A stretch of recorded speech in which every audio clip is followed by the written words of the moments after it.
ಸ್ನೇಹಿತರೆ, ಚರಿತ್ರೆ ಮತ್ತೊಂದು ವಿಡಿಯೋಗೆ ನಿಮಗೆಲ್ಲ ಪ್ರೀತಿಯ ಸ್ವಾಗತ. ಸಾಮಾನ್ಯವಾಗಿ ಯಾವುದಾದ್ರೂ ಮನೆಯನ್ನೋ ಅಥವಾ ವಾಹನವನ್ನೋ ಬಾಡಿಗೆಗೆ ಕೊಡೋದನ್ನ ನೀವು ನೋಡಿರ್ತೀರಿ. ಆದರೆ ಕೆಲವು ಕಡೆ ಹೆಂಡತಿಯರು ಸಹ ಬಾಡಿಗೆಗೆ ಸಿಗ್ತಾರೆ. ಅವರನ್ನ ಸಹ ಸರಿಯಾದ ಒಂದು ಅಗ್ರಿಮೆಂಟ್ ಪ್ರಕಾರ ಸಹಿ ಮಾಡಿ ಬಾಡಿಗೆಗೆ ನೀಡಲಾಗುತ್ತೆಂಬ ವಿಷಯ ನಿಮಗೆ ಗೊತ್ತೇ? ಈ ರೀತಿ ಹೆಂಡತಿಯರನ್ನ ಬಾಡಿಗೆಗೆ ಕೊಡುವ ಸ್ಥಳಕ್ಕೆ ಬ್ರೈಡ್ ಮಾರ್ಕೆಟ್ ಎಂದು ಕರೆಯುತ್ತಾರೆ. ಇದು ಬಲ್ಗೇರಿಯಾ, ಬರ್ಮಾ, ಪಾಕಿಸ್ತಾನ, ಉತ್ತರ ಕೊರಿಯಾ ಈ ತರಹದ ಕೆಲ ದೇಶಗಳಲ್ಲಿ ಚಾಲ್ತಿಯಲ್ಲಿದೆ. ಹಾಗಂತ ಇವು ಕೇವಲ ಹೊರ ದೇಶಗಳಲ್ಲಿ ಮಾತ್ರ ಇವೆ ಎಂದು ನಂಬಬೇಡಿ. ಇವು ನಮ್ಮ ದೇಶದಲ್ಲೂ ಸಹ ಇವೆ.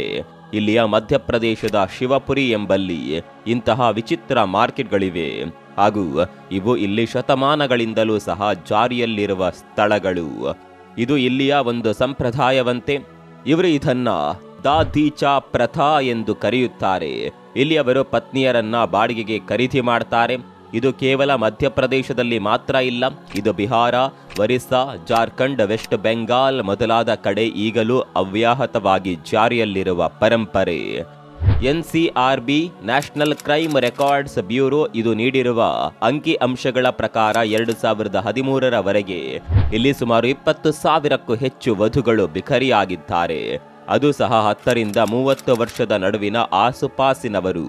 ಇಷ್ಟು ಜನರನ್ನ ಕೇವಲ ಮದುವೆಯಾಗಬೇಕು ಎನ್ನುವ ಒಂದೇ ಒಂದು ಕಾರಣಕ್ಕೆ ಬಲವಂತವಾಗಿ ಅಪಹರಿಸಲಾಗಿದ್ಯಂತೆ.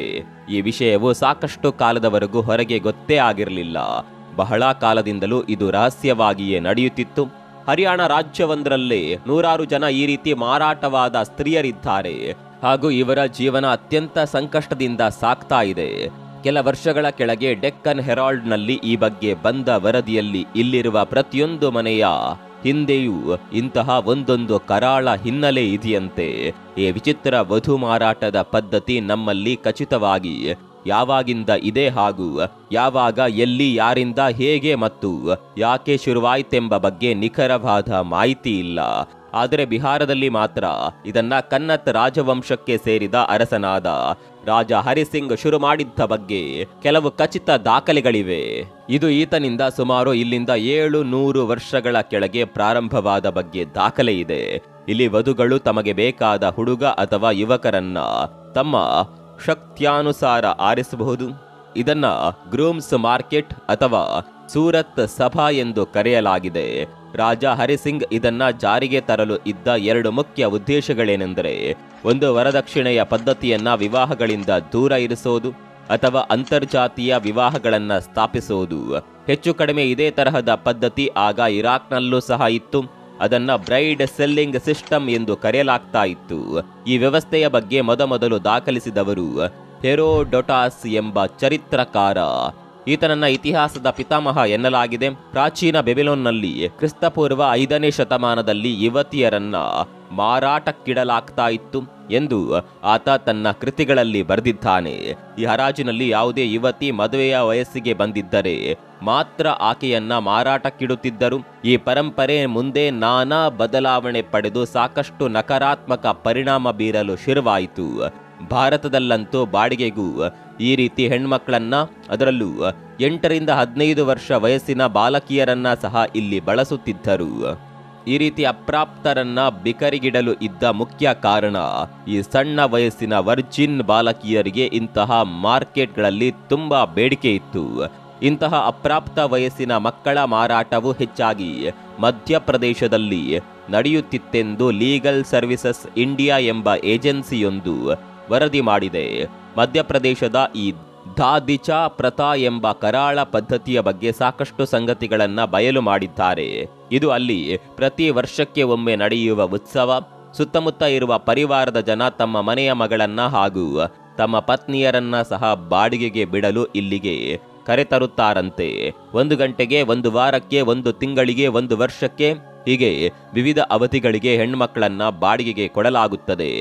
ಇಲ್ಲಿ ಆ ಹೆಣ್ಮಕ್ಳ ವಯಸ್ಸು, ವರ್ಜಿನಿಟಿ, ಕಲರ್, ಬ್ಯೂಟಿ ಇದೆಲ್ಲ ನೋಡಿ ಪುರುಷರು ಆರಿಸುತ್ತಾರೆ. ಹಾಗೆ ಬರುವ ಪುರುಷರಲ್ಲಿ ಉದ್ಯಮಿಗಳು, ಉದ್ಯೋಗಿಗಳು ಹೀಗೆ ಎಲ್ಲರೂ ಇರ್ತಾರೆ. ಇದನ್ನ ಅಲ್ಲಿ ಕಾನೂನುಬದ್ಧವಾಗಿಯೇ ಮಾಡಲಾಗುತ್ತದೆ. 10 ರೂಪಾಯಿಯಿಂದ 100 ರೂಪಾಯಿವರೆಗೆ ಸ್ಟ್ಯಾಂಪ್ ಪೇಪರ್ ಖರೀದಿ ಮಾಡಿ ಅದರಲ್ಲಿ ಎಲ್ಲ ವಿವರ ಬರೆದು ಸಹಿ ಹಾಕಿ ಈ ವ್ಯವಹಾರ ಮಾಡಲಾಗುತ್ತದೆ. ಈ ಸ್ಥಳದಲ್ಲಿ ಹೆಣ್ಮಕ್ಕಳ ರೇಟ್ ಒಬ್ಬರಿಗೆ 15ರಿಂದ 25,000ವರೆಗೂ ಇರುತ್ತೆ. ಕೆಲವರಿಗೆ ಅವರ ವರ್ಜಿನಿಟಿ, ಬ್ಯೂಟಿ, ಅವರ ಕೌಟುಂಬಿಕ ಹಿನ್ನೆಲೆ ಇದೆಲ್ಲ ಸೇರಿ ಅವರ ಬೆಲೆ ಗರಿಷ್ಠ 2 ಲಕ್ಷದವರೆಗೂ ಹೋಗುತ್ತೆ. ಆ ಯುವತಿ ವರ್ಜಿನ್ ಅಲ್ಲದಿದ್ದರೆ ಆಕೆಗೆ 10ರಿಂದ 15,000 ರೂಪಾಯಿ ನಿಗದಿಯಾಗುತ್ತದೆ.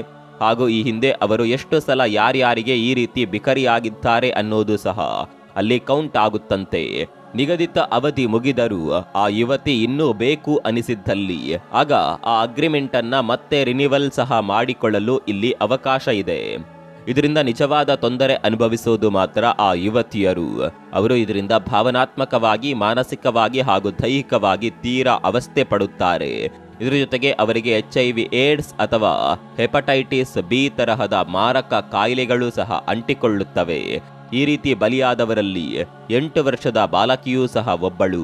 ನನಗೇನು ನಡೆಯುತ್ತಿದೆ ಅಂತ ತಿಳಿಯುವ ಮೊದಲೇ ವಯಸ್ಸಿನಲ್ಲಿ ನನಗಿಂತ 4 ಪಟ್ಟು ದೊಡ್ಡ ವ್ಯಕ್ತಿಯೊಬ್ಬರ ಜೊತೆ ವಿವಾಹ ಮಾಡಲಾಯಿತು ಎಂದು ಆಕೆ ಹೇಳಿರೋದು ಈ ದೇಶದ ದೊಡ್ಡ ದುರಂತಕ್ಕೊಂದು ಜೀವಂತ ನಿದರ್ಶನ ಎನ್ನಬಹುದು. ವರ್ಷಕ್ಕೆ 60,000 ರೂಪಾಯಿ ಪಡೆದು ಆಕೆಯ ಪೋಷಕರೇ ಆಕೆಯನ್ನ ಈ ರೀತಿ ಬಾಡಿಗೆಗೆ ಕೊಟ್ಟರು ಅಂತ ಮಾಹಿತಿ ಇದೆ. ಆಕೆ ಆಗ ಇನ್ನೂ ಪ್ರೌಢಾವಸ್ಥೆಯ ಅವಧಿ ಸಹ ರೀಚ್ ಆಗಿರಲಿಲ್ಲ. ಅಲ್ಲಿವರೆಗೂ ಯಾವ ಕಾರಣಕ್ಕೂ ದೈಹಿಕ ಅಥವಾ ಲೈಂಗಿಕ ಸಂಪರ್ಕ ಮಾಡಿಕೊಳ್ಳಬಾರದೆಂದು ಆಕೆಗೆ ಮೊದಲೇ ಹೇಳಲಾಗಿತ್ತು. ಆದರೆ ಆಕೆಯನ್ನ ಬಾಡಿಗೆಗೆ ಪಡೆದ ಈ ಮಹಾನುಭಾವ 1 ವರ್ಷದ ಕಾಲ ಆಕೆ ಮೈನರ್ ಎಂಬುದನ್ನ ಸಹ ಯೋಚನೆ ಮಾಡದೆ ಆಕೆಯ ಮೇಲೆ ನಿರಂತರವಾಗಿ ಅತ್ಯಾಚಾರ ಎಸಗಿದ್ದ. 1 ವರ್ಷದ ಕಾಲ ನರಕಯಾತನೆ ಅನುಭವಿಸಿ ಮನೆಗೆ ವಾಪಸ್ ಬಂದ ಆಕೆಯನ್ನ ಅವಳ ಪೋಷಕರು ಮತ್ತೆ ಇನ್ನೊಂದು ಸಲವೂ ಬಾಡಿಗೆಗೆ ಕೊಟ್ಟರಂತೆ. ಈ ರೀತಿ 9 ಜನರಿಗೆ ಮಾರಾಟವಾದ ನಂತರ ಯಾವುದೋ ಸರ್ಕಾರೇತರ ಸಂಘ ಸಂಸ್ಥೆಗೆ ಈ ಹುಡುಗಿ ಸಿಗ್ತಾಳೆ. ಅಲ್ಲಿ ತನ್ನೆಲ್ಲ ಕತೆ ವಿವರಿಸಿ ಇದರಲ್ಲಿ ತನ್ನ ತಪ್ಪೇನಿಲ್ಲ ಎಂದು ಹೇಳಿದ ನಂತರ ಆಕೆಯನ್ನ ಒಂದು ಚೈಲ್ಡ್ ವೆಲ್ಫೇರ್ ಹೋಮಿಗೆ ಸೇರಿಸಿದ್ರು. ಹರಿಯಾಣದಲ್ಲಿ ಆಕೆಯನ್ನ 80,000 ರೂಪಾಯಿ ಕೊಟ್ಟು ಖರೀದಿ ಮಾಡಿದ ವ್ಯಕ್ತಿಯೊಬ್ಬ ಒಂದ್ಸಲ ಚೂಪಾದ ಚಾಕು ಹಿಡಿದು ತನ್ನನ್ನ ಕೊಲ್ಲಲು ಮುಂದಾದ ಎಂದು 14 ವರ್ಷದ ಬಾಲಕಿ ತಿಳಿಸಿದ್ದಾಳೆ. ಇದೇ ತರ ಇನ್ನೊಂದು ಹುಡುಗಿಯನ್ನ ಆಕೆಯ ಸ್ವಂತ ಅಣ್ಣನೇ ಹಣಕ್ಕಾಗಿ ಬಾಡಿಗೆಗೆ ಕೊಟ್ಟನಂತೆ. ಅವತ್ತು ತನ್ನ ಮೊದಲ ರಾತ್ರಿಯ ದಿನ ಅಲ್ಲಿಂದ ಬಚಾವಾಗಲು ಎಷ್ಟೇ ಪ್ರಯತ್ನ ಮಾಡಿದ್ರು ಯಾರೂ ತನ್ನ ಸಹಾಯಕ್ಕೆ ಒದಗಲಿಲ್ಲ ಎಂದು ಆ ಹುಡುಗಿ ಹೇಳಿದ್ದಾಳೆ. ಹಾಗೂ ಆಕೆಯನ್ನ ಅನೇಕರ ಜೊತೆ ರಾತ್ರಿ ಕಳೆಯಲು ಬಲವಂತ ಪಡಿಸಲಾಗ್ತಾ ಇತ್ತಂತೆ. ಇಷ್ಟೇ ಅಲ್ಲ, ಆಕೆಯನ್ನ 50 ವರ್ಷ ವಯಸ್ಸಿನ ವ್ಯಕ್ತಿಗೂ ಕೊಟ್ಟು ವಿವಾಹ ಮಾಡಿದ್ರಂತೆ. ಆ ವ್ಯಕ್ತಿಯು ಆಕೆಯನ್ನ ಅವನ ಶೂಗಳಲ್ಲಿ ಹೊಡೆಯುತ್ತಿದ್ದನಂತೆ. ಇದೇ ತರಹ ಪಶ್ಚಿಮ ಬಂಗಾಳದಲ್ಲೂ ಒಬ್ಬ ಅಪ್ರಾಪ್ತೆಯನ್ನ ಯಾರಿಗೂ ಬಾಡಿಗೆ ಕೊಟ್ಟರಂತೆ. 2017ರಲ್ಲಿ ಇಂದೋರ್ಗೆ ಸೇರಿದ ವ್ಯಕ್ತಿಯೊಬ್ಬ ತನ್ನ ಹೆಂಡತಿಯನ್ನೇ 30,000 ರೂಪಾಯಿಗಳಿಗೆ ಮಾರಾಟ ಮಾಡಿದ್ದ. ಯಾವುದೋ ಒಂದು ಪಾರ್ಟಿಯಲ್ಲಿ ಈಕೆಯ ಮೇಲೆ ಕೆಲವಾರು ಜನ ಸೇರಿ ಒಂದು ಒಪ್ಪಂದ ಮಾಡಿಕೊಂಡು ಬಲವಂತದ ಅತ್ಯಾಚಾರ ಮಾಡಿದ್ದರು. ಇವೆಲ್ಲ ಕೇಳಲು ಸಿನಿಮಾ ಅಥವಾ ಧಾರಾವಾಹಿಯ ಸ್ಟೋರಿಗಳ ತರ ಇದ್ರು. ಇದು ಈ ದೇಶದ ಕರಾಳ ವಾಸ್ತವಗಳು. ಇಲ್ಲಿ ಇಷ್ಟೆಲ್ಲ ಯುವತಿಯರು ಬಾಧೆ ಪಡಲು ಈ ಬ್ರೈಡ್ ಮಾರ್ಕೆಟ್ಗಳು ಕಾರಣವಾಗಿದೆ. ಇವು ಜನಿಸಲು ಮುಖ್ಯ ಕಾರಣ ಕುಸಿಯುತ್ತಾ ಇರುವ ಲಿಂಗಾನುಪಾತ. ಅಂದರೆ 100 ಜನ ಪುರುಷರಿಗೆ ಎಷ್ಟು ಜನ ಯುವತಿಯರಿದ್ದಾರೆ ಎಂದು ಸೂಚಿಸುವ ಕ್ರಮಾಂಕ ಇದು. ಹರಿಯಾಣ, ಪಂಜಾಬ್, ರಾಜಸ್ಥಾನ, ಉತ್ತರ ಪ್ರದೇಶಗಳ ತರಹದ ರಾಜ್ಯಗಳಲ್ಲಿ ಈ ಲಿಂಗಾನುಪಾತ ಅತ್ಯಂತ ಕೆಳಮಟ್ಟದಲ್ಲಿದೆ. ಉದಾಹರಣೆಗೆ ನಾವು ಹರಿಯಾಣದ ಲಿಂಗಾನುಪಾತ ಗಮನಿಸಿದ್ರೆ ಅಲ್ಲಿ ಪ್ರತಿ 1000 ಪುರುಷರಿಗೆ ಕೇವಲ 905 ಜನ ಯುವತಿಯರಿದ್ದಾರೆ. ಸ್ತ್ರೀ ಭ್ರೂಣ ಹತ್ಯೆಯಂತಹ ಕೆಟ್ಟ ಆಚರಣೆಗಳಿಂದಾಗಿ ಯುವತಿಯರ ಸಂಖ್ಯೆ ಕುಸಿದಿದೆ. ಭಾರತದಲ್ಲಿ ಲಿಂಗಾನುಪಾತ ಇಷ್ಟು ಕಡಿಮೆ ಇರುವ ನಂಬರ್ 1 ರಾಜ್ಯ ಹರಿಯಾಣ. ಇಲ್ಲೆಲ್ಲ ಮದುವೆಗೆ ಹೆಣ್ಣು ಸಿಗದೆ ಯುವಕರು ಖಿನ್ನತೆಯ ಹಂತ ತಲುಪಿರ್ತಾರೆ. ಈವರೆಗೂ ಅಲ್ಲಿ ಹೊರಗಿನಿಂದ ಸುಮಾರು 1.5 ಲಕ್ಷದಷ್ಟು ಯುವತಿಯರನ್ನ ಪುರುಷರು ಖರೀದಿ ಮಾಡಿದ್ದಾರೆ. ಈ ರಾಜ್ಯದ ನಂತರದ ಸ್ಥಾನದಲ್ಲಿರೋದು ರಾಜಸ್ಥಾನ. ಇಲ್ಲಿ ಈ ರೀತಿ ಖರೀದಿಯಾಗಿ ಆಮದುಗೊಂಡ 23% ಯುವತಿಯರಲ್ಲಿ ಪಶ್ಚಿಮ ಬಂಗಾಳದವರೇ ಹೆಚ್ಚು. ಆರ್ಥಿಕವಾಗಿ ಹಿಂದುಳಿದ ರಾಜ್ಯಗಳಲ್ಲಿ ಈ ಬಂಗಾಲವು ಪ್ರಮುಖವಾದದ್ದು. ಇಲ್ಲಿ ಅತ್ಯಲ್ಪ ದರಕ್ಕೆ ಯುವತಿಯರನ್ನ ಹಣ ಕೊಟ್ಟು ಖರೀದಿ ಮಾಡ್ತಾರೆ. ಹರಿಯಾಣದಲ್ಲಿ ಮದುವೆಯ ವಯಸ್ಸಿಗೆ ಬಂದ ಪುರುಷರನ್ನ ಗಬ್ರು ಜವಾನ್ಸ್ ಎನ್ನುತ್ತಾರೆ. ಇವರು ಕನ್ಯೆ ಸಿಗದ ಕಾರಣಕ್ಕಾಗಿ ಇತರೆ ರಾಜ್ಯಗಳ ಹಾಗೂ ಗ್ರಾಮೀಣ ಭಾಗಗಳ ಯುವತಿಯರನ್ನ, ಬಾಲಕಿಯರನ್ನ ಹಾಗೂ ಪತ್ನಿಯರನ್ನ ಸಹ ಬಾಡಿಗೆಗೆ ಖರೀದಿ ಮಾಡ್ತಾ ಇದ್ದಾರೆ. ಇದಕ್ಕೆಲ್ಲ ಕಡಿವಾಣ ಹಾಕಲು ನಮ್ಮಲ್ಲಿ ಒಂದು ಕಾನೂನಿದೆ. ಅದೇ ಇಮ್ಮಾರಲ್ ಟ್ರಾಫಿಕಿಂಗ್ ಪ್ರಿವೆನ್ಷನ್ ಆಕ್ಟ್ ಅಂತ. ಇದರ ಪ್ರಕಾರ ಕಮರ್ಷಿಯಲ್ ಆಗಿ ಈ ರೀತಿ ಲೈಂಗಿಕತೆಗಾಗಿ ಯಾವುದೇ ಯುವತಿಯರನ್ನ ಹಣ ಕೊಟ್ಟು ಯಾರೂ ಖರೀದಿ ಮಾಡುವಂತಿಲ್ಲ. ಹಾಗೂ ಬಲವಂತದ ಅತ್ಯಾಚಾರ ಅಥವಾ ಯಾವುದೇ ಲೇಬರ್ ಮಾಡಿಸಿಕೊಳ್ಳುವುದು ಸಹ ಇದರ ಪ್ರಕಾರ ಶಿಕ್ಷಾರ್ಹ ಅಪರಾಧ. ಹರಿಯಾಣದಲ್ಲಿ ಈ ರೀತಿ ಹಣಕ್ಕೆ ಬಿಕರಿಯಾಗುವ ಯುವತಿಯರನ್ನ ಮೊಲ್ಕಿ ಬ್ರೈಡ್ಸ್ ಎನ್ನುತ್ತಾರೆ. ಹರಿಯಾಣದಲ್ಲಿ 7% ಹೆಚ್ಚಿನವರು ಹೊರ ರಾಜ್ಯದ ಮಹಿಳೆಯರು. ಇವರಿಗೆ ಅಲ್ಲಿ ಸರಿಯಾದ ಒಂದು ವಾತಾವರಣ ಹಾಗೂ ಯಾವುದೇ ತರಹದ ಬೇಸಿಕ್ ಅನುಕೂಲ ಸಹ ಇಲ್ಲ. ಒಂದು ಸ್ಟಡಿಯ ಪ್ರಕಾರ ಪ್ರತಿ ವರ್ಷ ಕನಿಷ್ಠ 100 ಜನ ಇಲ್ಲಿ ಈ ತರಹದ ಟ್ರಾಫಿಕಿಂಗಿಗೆ ಒಳಗಾಗ್ತಾ ಇದ್ದಾರೆ. ಇವರ ರೇಟ್ 4,000 ರೂಪಾಯಿಗಳಿಗಿಂತ 30,000 ರೂಪಾಯಿವರೆಗೂ ಇರುತ್ತೆ. ಪಂಜಾಬ್ನಲ್ಲೂ ಸಹ ಈ ಲಿಂಗಾನುಪಾತವು ಕೇವಲ 895ರಷ್ಟಿದೆ. ರಾಜಸ್ಥಾನ ಹಾಗೂ ಬಂಗಾಳ ಮೊದಲಾದ ಉತ್ತರ ಭಾರತದ ರಾಜ್ಯಗಳ ಪರಿಸ್ಥಿತಿಯೂ ಸಹ ಹೆಚ್ಚು ಕಡಿಮೆ ಹೀಗೆ ಇದೆ.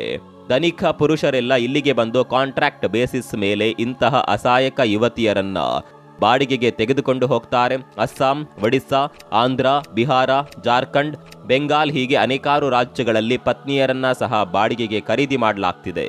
ಬಡವರ್ಗದ ಜನ ಹಣಕ್ಕಾಗಿ ತಮ್ಮ ಮನೆಯ ಹೆಣ್ಣು ಮಕ್ಕಳನ್ನ ಈ ರೀತಿ ಬಾಡಿಗೆಗೋ ಅಥವಾ ಮಾರಾಟಕ್ಕೂ ಮುಂದಿಡುತ್ತಾರೆ. ಮದುವೆಗೆ ಬ್ರೋಕರ್ಗಳು ಇರುವ ಹಾಗೆ ಇದಕ್ಕೂ ಸಹ ಏಜೆಂಟ್ಗಳಿದ್ದಾರಂತೆ. ಈ ಮಧ್ಯವರ್ತಿಗಳು ಧನಿಕರಿಂದ ಕೈತುಂಬ ಹಣ ಪಡೆದು ಅದರಲ್ಲಿ ಸಾಕಷ್ಟು ಇವರೇ ತಿಂದು ಉಳಿದಿದ್ದನ್ನ ಮನೆಯವರಿಗೆ ಕೊಡುತ್ತಾರೆ. 6 ವರ್ಷದ ಹೆಣ್ಣು ಮಗುವನ್ನ ಸಹ ಇಲ್ಲಿ ಹಣಕ್ಕಾಗಿ ಅದರ ಪೋಷಕರು ಕೊಡ್ತಿದ್ದಾರೆ. ಅಂದ್ರೆ ಇಲ್ಲಿಯ ಪರಿಸ್ಥಿತಿಯ ಸಂದಿಗ್ಧತೆಯನ್ನ ನೀವೇ ಊಹಿಸಿ. ಇಂತಹ ಹೆಣ್ಣು ಮಕ್ಕಳನ್ನ ಖರೀದಿ ಮಾಡಿದವರು ಸೆಕ್ಸ್ ಗೊಂಬೆಗಳ ಹಾಗೆ ಬಳಸಿದ್ರೆ ಅವರ ಮನೆಯವರು ಅವರನ್ನ ಹಣ ದುಡಿದು ಕೊಡುವ ಆಸ್ತಿಯ ಹಾಗೆ ನೋಡುತ್ತಾರೆ. ಒಟ್ಟಿನಲ್ಲಿ ಇಂಥವರನ್ನ ಮನುಷ್ಯರ ತರಹ ನೋಡುವವರು ಮಾತ್ರ ಯಾರೂ ಇಲ್ಲ. ಇಲ್ಲಿ ಮಾರುವವರಿಗೂ ಕೊಳ್ಳುವವರಿಗೂ ಹೆಚ್ಚಿನ ವ್ಯತ್ಯಾಸವೇನಿಲ್ಲ. ಅವರಿಗೆ ಹಣ ಬೇಕು, ಇವರಿಗೆ ಸುಖ ಬೇಕು. ಮನುಷ್ಯತ್ವದ ಅರಿವು ಯಾರಿಗೂ ಬೇಡ. ಇಲ್ಲಿ ಬಿಕರಿಯಾಗುವವರ ಕಷ್ಟಗಳ ಬಗ್ಗೆ ಯಾರು ಆಲೋಚಿಸೋದಿಲ್ಲ.